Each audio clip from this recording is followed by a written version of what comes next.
علی بھائی، اگلا سوال ہے کہ آپ نے کئی مرتبہ یہ حدیث بیان کی ہے کہ 6 لوگوں پر اللہ تعالیٰ نے لعنت فرمائی ہے، جن میں سے ایک میری سنت کو ترک کر دینے والا بھی ہے۔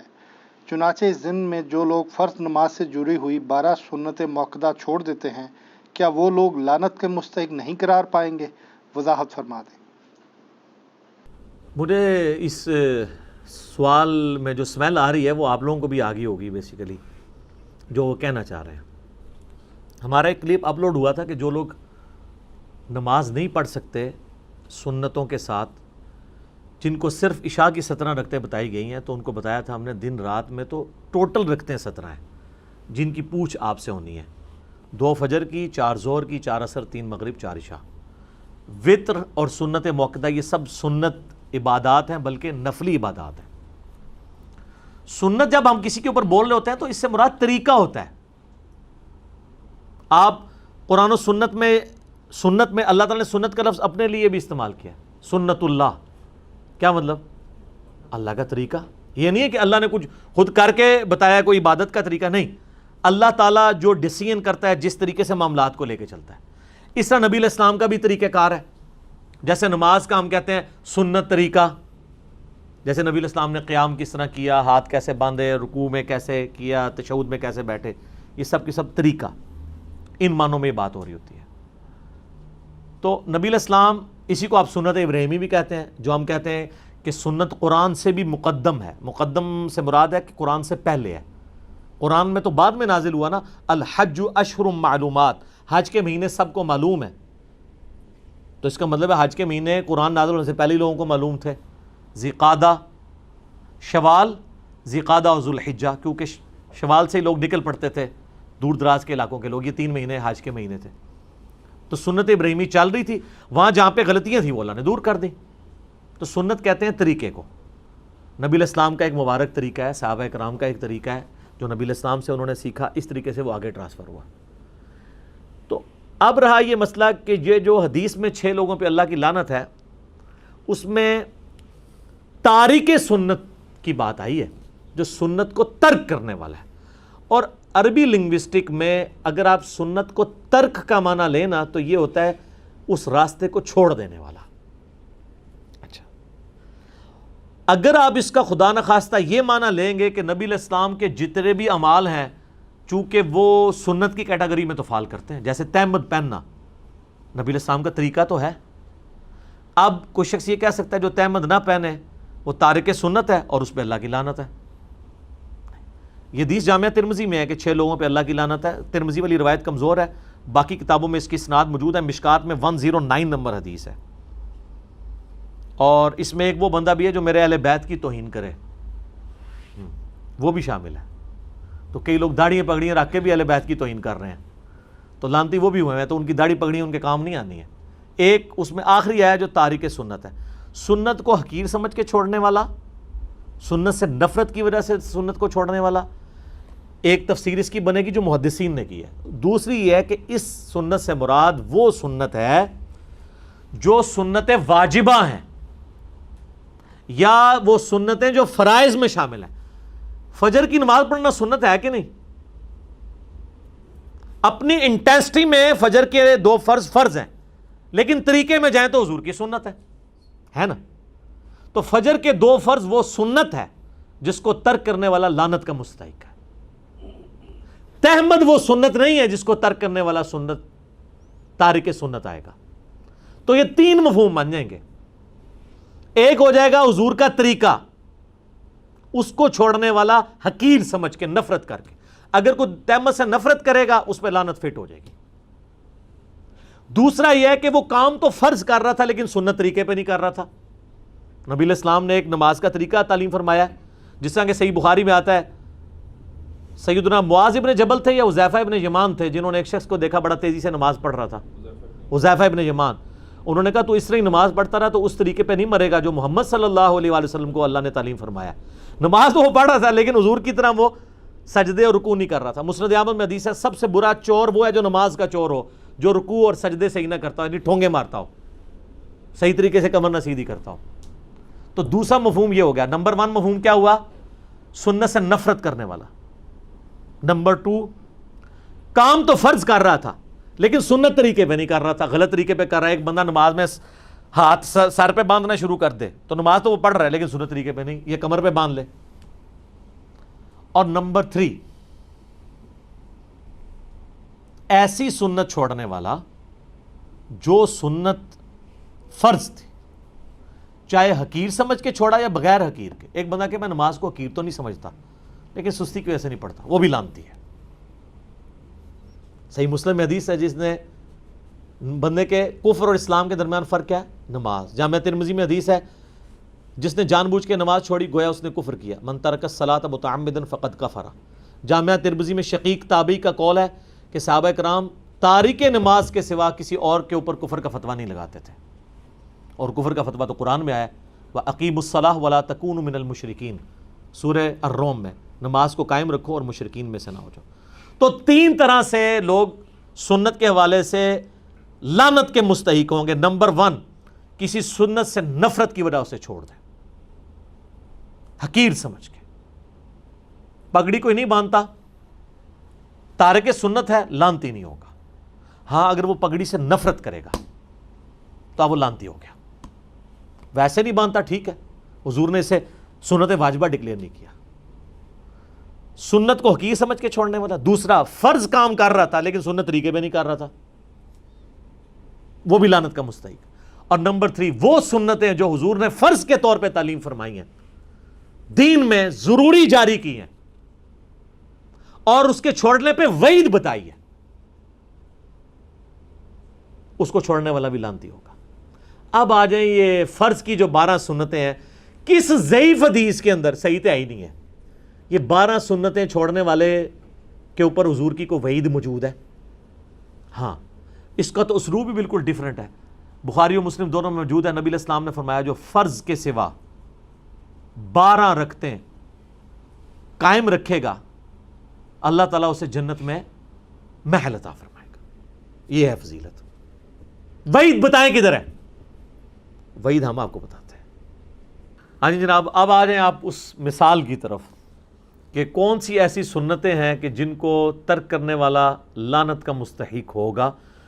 وہ سنتیں ہیں جن کے اوپر تاکید کی گئی ہے کہ یہ سنتیں واجب کے درجے میں،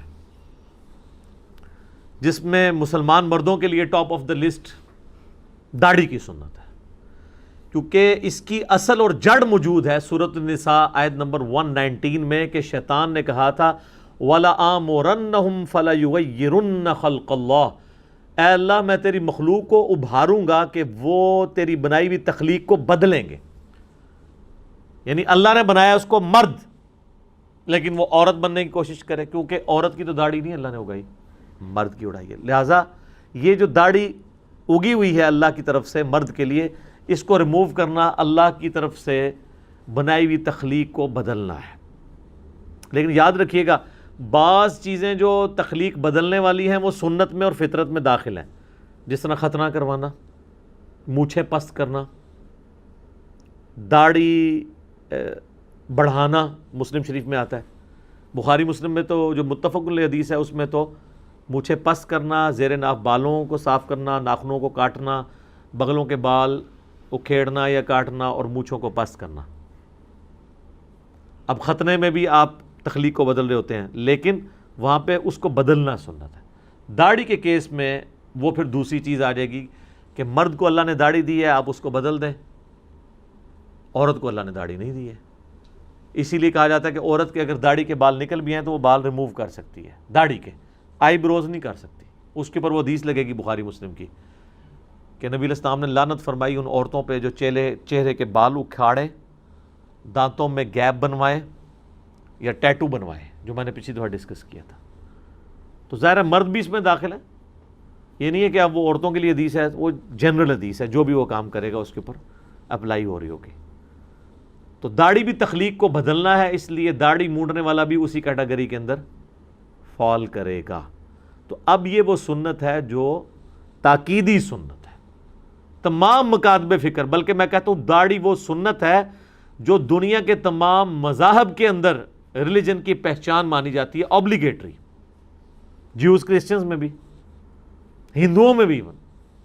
سری سری روی شنکر نے ویکھیا تسی کنا سونا ہے؟ جو کہتے ہیں نا شکلوں سے بڑا فرق پڑتا ہے.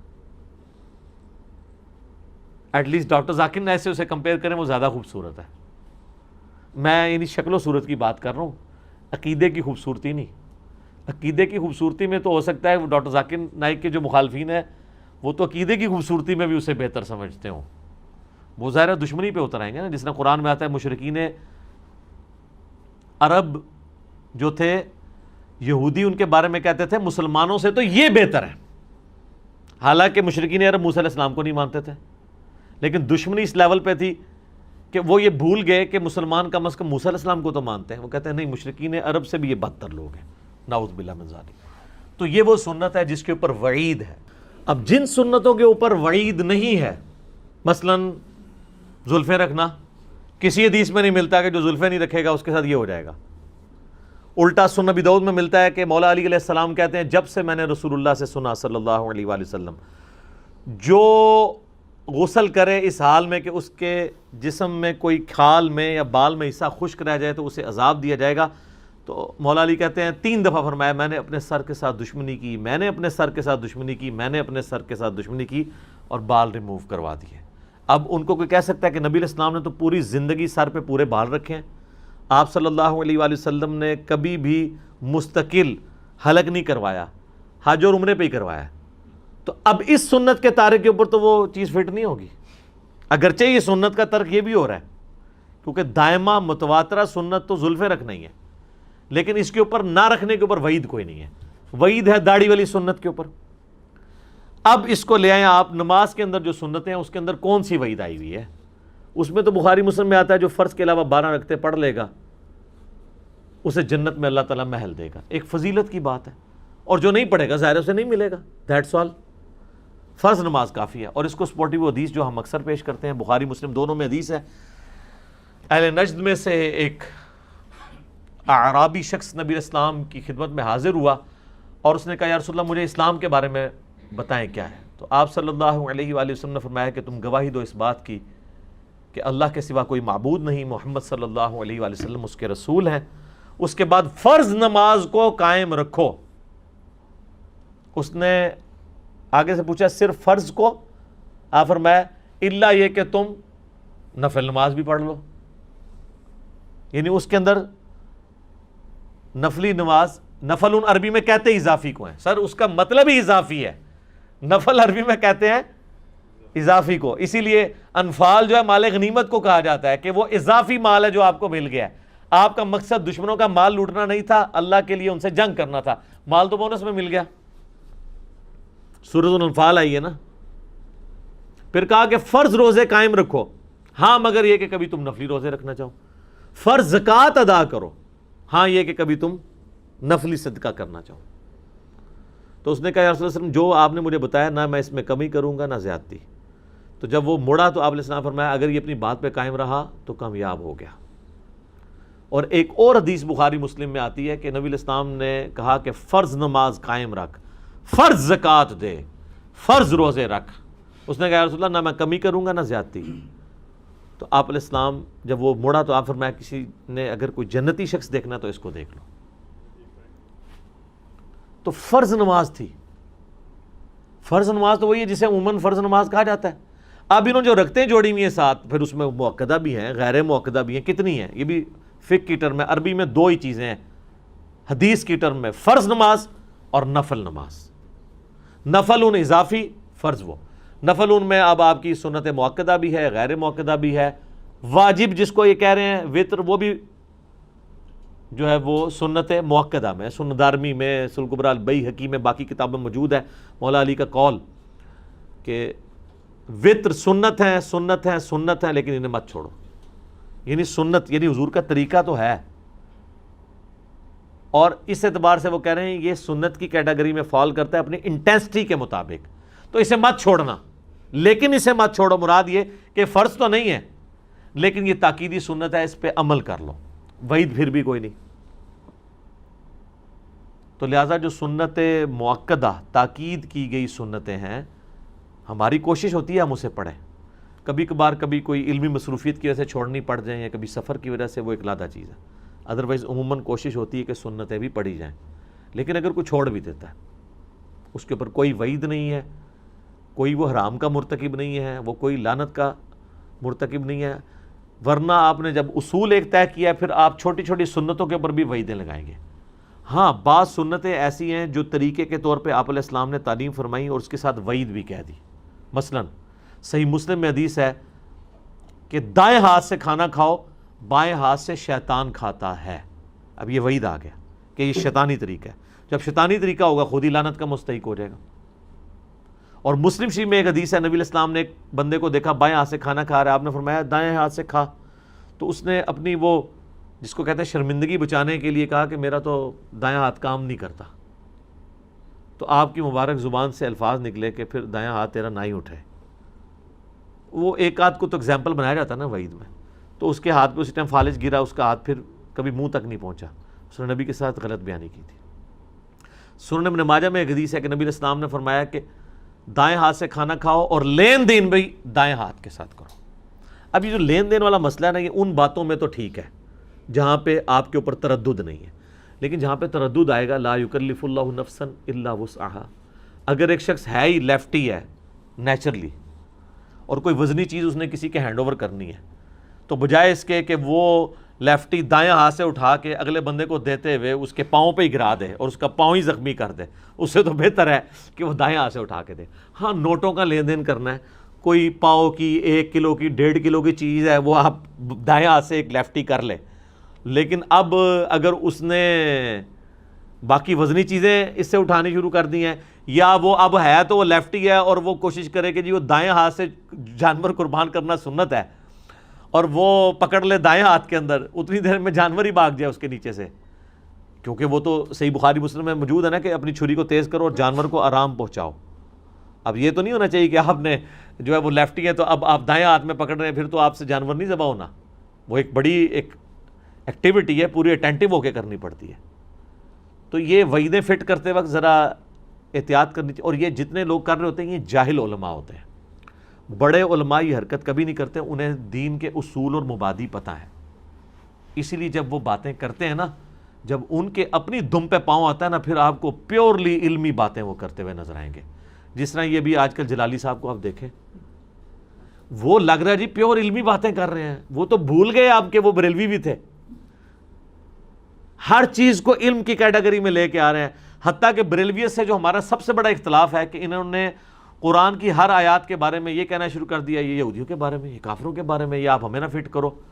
تو انہوں نے وہ یہودی علماء والی آیات, انہوں نے ابھی پچھلے دنوں ایک کلپ ریکارڈ کرایا انکشاف حق کانفرنس کے نام سے, وہ یہودی علماء کی جو کارستانیاں تھیں وہ والی آیات انہوں نے ڈاکٹر طاہر القادری صاحب کے اوپر فٹ کی ہیں نام لے کے.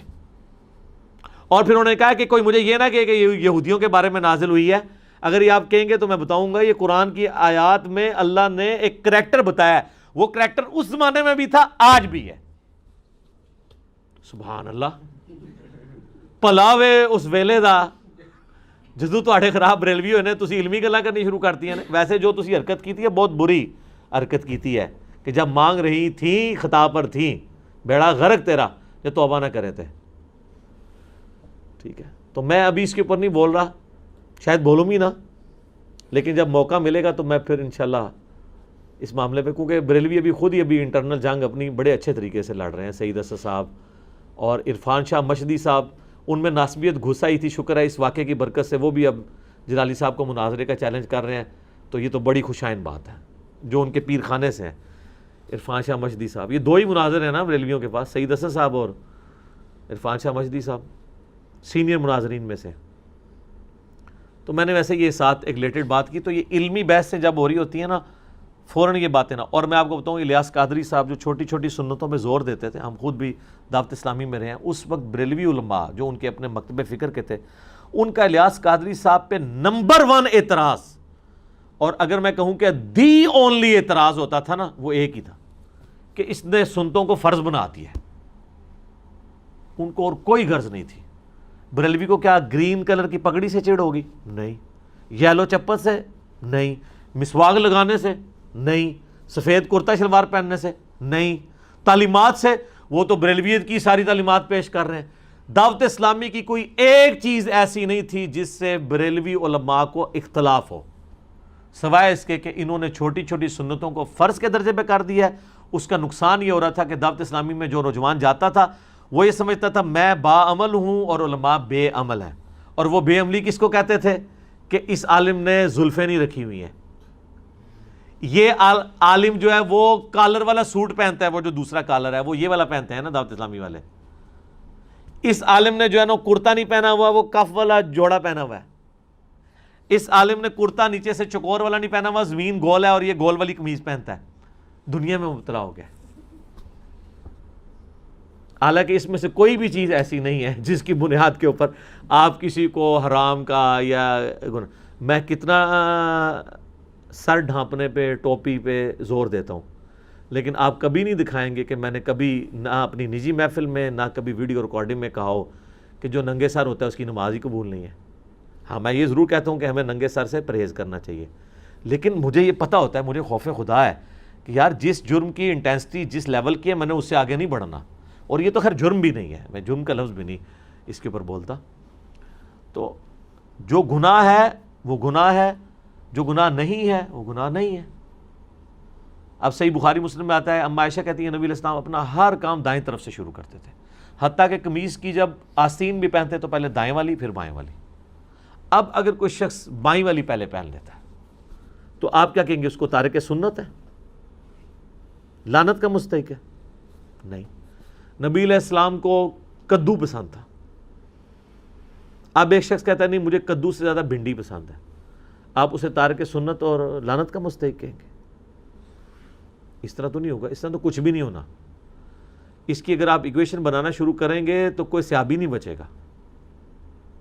ہمیں تو چھوڑ دیں. بخاری مسلم میں حدیث ہے یہود و نصارہ کی مخالفت کرو، وہ داڑیاں رنگتے ہیں، نہیں رنگتے تم داڑیاں رنگو. یہ حدیثیں جو صحابہ روایت کر رہے ہیں ان میں سے کئی صحابہ، جابر بن عبداللہ ٹاپ آف دا لسٹ، اس کے راوی ہیں اور خود ان کی داڑھی سفید تھی، وہ نہیں رنگتے تھے. تو محدثین نے کہا کہ اس حدیث کا فہم یہ ہے کہ داڑھی رنگنا افضلیت کی کیٹیگری میں فال کرتا ہے، یہ وہ سنت نہیں جو واجبہ ہو. اگر کوئی کہتا ہے سنت واجبہ ہے جس میں تو اس میں تو وعید بھی ہے، تو جابر بن عبداللہ کس چیز کے مستحق ہوں گے؟ اور جابر بن عبداللہ تو چھوٹے سے صحابی ہیں مولا علی کے مقابلے پہ، ویسے تو وہ بہت بڑوں سے بڑے بڑے ہیں. مولا علی کی اپنی داڑھی سفید تھی، تو اب مولا علی کے بارے میں بات کرے گا. اور مولا علی کو تو ویسے ہی نبی علیہ السلام نے گارنٹی دے دی تھی. آپ کی جو بارے میں جو حدیث ہے سنن نسائی میں الکبریٰ میں خصائص علی والے چیپٹر میں، کہ میری امت کا اگلی امتوں میں سب سے بڑا بدبخت وہ تھا جس نے قوم عاد کی اونٹنی کو قتل کیا تھا، اور میری امت کا سب سے بڑا بدبخت وہ ہے جو علی تیرے سر کے خون سے تیری داڑھی کو رنگ دے گا. تو اس کے اندر ہی امپلائڈ ہے کہ حضرت علی کی داڑھی سفید ہوگی تبھی ریڈ خون سے رنگی جائے گی نا. ٹھیک ہے، اس کے اندر یہ بھی امپلائڈ موجود ہے، تو نبی علیہ السلام کی طرف سے موجود ہے. باقی یہ داڑھی کو رنگنا بلیک سے بھی جائز ہے، میرا اس کے اوپر کلپ ریکارڈڈ، آج وہ ٹاپک نہیں، میں آپ کو مثال دے رہا ہوں. اس طرح سنن ابن ماجہ میں حدیث ہے اپنے کفر میں شادی کرو، اپنے ہم پلہ لوگوں میں، ہم پلہ میں خاندان میں بھی اور آپ کا جو رہن سہن ہے اس میں بھی. تو پریکٹیکلی اگر آپ دیکھیں تو نبی علیہ السلام کی 2 بیٹیاں بنو ہاشم سے باہر بیاہی ہوئی ہیں، سیدنا عثمان کے عقد میں آئی ہیں یکے بعد دیگرے. چلیں یہ تو چھوٹی مثال ہے، اس سے بڑی مثال ہے زید ابن حارثہ غلام تھے اور سیدہ زینب ہاشمی، اس لیے ان کی نبھ بھی نہیں سکی. یہ علیحدہ بات ہے، نبھ بھی نہیں ہے، لیکن نکاح کا جواز تو ثابت ہو گیا. اور اس سے وہ مسئلہ بھی حل ہو گیا جو نبی علیہ السلام کا مشورہ ٹھیک تھا کہ ہم پلہ لوگوں میں کرنی چاہیے، نبھ تھی کوئی نہیں ہے. یہ نہیں ہے کہ آپ جا کے جو ہے وہ ارائیں جا کے جو ہے گجروں میں جا کے ٹانگ اڑا لیں، اور پیاز کرے گی اور دودھ کرے گا. عادتیں نہیں ملتی جلتی ہوتی ہے. تو بہتر یہ ہے کہ وہ اپنے خاندان کے اندر ہے. لیکن یہ جو حضور کا مشورہ ہے نا، یہ مشورتاً ہے، حکمیہ نہیں ہے. ورنہ بنو ہاشم کا کف یہ ہے نا، اپنے کف میں شادی کرو. بنو امیہ ہو سکتا ہے کسی سید سے پوچھے، وہ سید جو مانتے ہیں حضور کی 4 بیٹی ہیں. ایران کے تو شیعہ بھی مانتے ہیں، پاکستان میں بھی پیر میل شاہ صاحب تو قائل نہیں ہے سید کے غیر سید سے نکاح کے. تو ان سے ذرا پوچھیں کہ حضرت عثمان سے کیسے نکاح ہو گیا, وہ تو سنی ہو تو مانتے ہیں, وہ کیسے کف ہو گئے بنو امیہ کے؟ تو کہیں گے نہیں وہ حضرت عثمان کا ایک اسپیشل کیس ہے, بعد والے بنو امیہ تو کف نہیں ہے, وہ تو امتی, وہ تو ہمیں امتی کہہ رہے ہوتے ہیں. حالانکہ امام خمینی نے خود اپنی بچیاں غیر سید کو دی ہوئی ہیں, وہ سید تھے, انہوں نے پریکٹیکلی ثابت کیا ہے. تو یہ فرقہ واریت کی نظر ہو جاتی ہیں چیزیں اس طرح کی. تو اب یہ کف والا جو مشورہ ہے حضور علیہ السلام کا, اس مشورے کو اگر کوئی ترک کرے گا تو آپ اس کو تارک سنت کہیں گے؟ نہیں. نبی علیہ السلام کی کچھ اپنا شغف بھی تھا کسی چیز کی طرف, آپ کو کوئی چیزیں پسند تھی, جیسے بخاری مسلم میں آتا ہے گوہ کا گوشت لا کے رکھا گیا, خالد ابن ولید جو ہیں وہ بڑا مزے لے کے کھا رہے, اور خالد ابن ولید کہتے ہیں کہ حضور علیہ السلام مجھے اتنے جو ہے نا وہ انہماک سے دیکھ رہے تھے کہ یار یہ کس طرح کھا رہا ہے. تو میں نے کہا یا رسول اللہ ایک دو برکی تو سی بھی لاؤ. تو حضور نے فرمایا میرا دل نہیں اس طرف مائل, میری طبیعت نہیں مائل ہوتی, ہمارے علاقے کی غذا نہیں ہے, لیکن تمہیں میں نہیں روکتا. خالد ابن ولید کو نہیں روکا, خود آپ نے کھایا نہیں ہے. تو اس لیے ہم کہتے ہیں یار اگر کسی کو کدو پسند نہیں ہے نا, تو حضور علیہ السلام کو بھی تو اللہ تعالیٰ کی کئی نعمتیں ایسی ہیں جن کی طرف آپ کا وہ رجحان نہیں ہے جو باقی لوگوں کا ہے, اور آپ نے ان کو چھوڑ دیا ہے. مثلا آپ علیہ السلام جو ہے وہ پیاز کھانے کو اوائڈ کرتے تھے. عام بندوں کے لیے تو صرف اتنا حکم ہے نا صحیح بخاری میں کہ پیاز کھایا ہو تو مسجد سے دور رہو جب تک دانت وغیرہ صاف نہ کرو, کیونکہ فرشتے اس سے بھاگتے ہیں. لیکن آپ علیہ السلام تو عموماً اس چیز کو اوائڈ کرتے تھے. آپ کے پاس تو ہر وقت ہی فرشتوں کا آنا جانا رہتا تھا, لیکن اسے کو پیاز کی حرمت تو نہیں ثابت کر دے گا. یہ ساری باتیں اس کو کہتے ہیں فقہ, جو بخاری مسلم میں حدیث ہے, اللہ تعالیٰ جس کے ساتھ بھلائی کا ارادہ فرماتا ہے اسے دین کی فقہ عطا فرما دیتا ہے. یہ ساری جو میں آپ کو آج ٹرمز سمجھا رہا ہوں نا, یہ ساری ٹرمز میں نے نہیں ڈیوائز کی ہیں, یہ صدیوں سے مسلمانوں کے ہاں ریناؤنڈ ہیں, اسٹیبلش ہیں, کتابوں میں لکھی ہوئی ہیں. لیکن جب یہ آپ کے ساتھ مناظرے پہ آتے ہیں نا, تو یہ آپ کے ساتھ یہ باتیں نہیں ڈسکس کرتے, آپ کو نیچا دکھانے کے لیے ان باتوں پہ پردہ ڈالتے ہیں.